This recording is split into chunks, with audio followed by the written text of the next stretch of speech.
Ladies and gentlemen, we'll be concentrating on what impact has the American judicial system of mass incarceration had on the judicial system globally, and how this influenced or changed the way we will interact with the government penal institution in the future.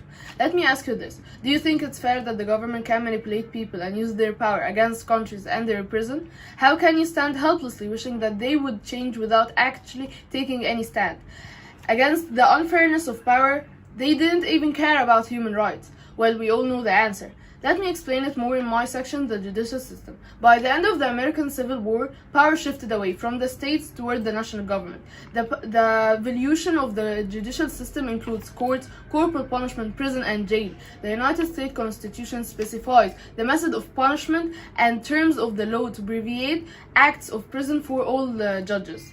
The American judicial system that started all these hatreds and started locking slaves up in cages improved their technique every day throughout the decade and how they tortured people, and this is a huge variety of punishment.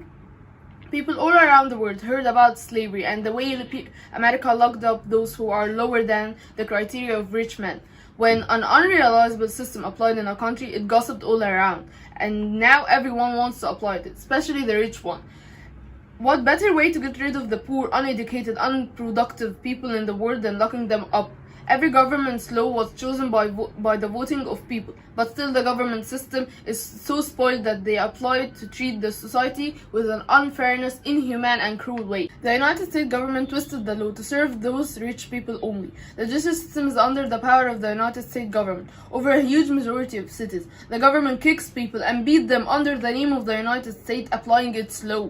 Millions of people were unfairly thrown to the worst prison out there, and all because they are willing to kneel before the money and power. The world became so greedy and full of savages running after the fame, money and power. So we are taking a stand in this research to tell you that it's not too late to act. It's not too late to stand for your rights.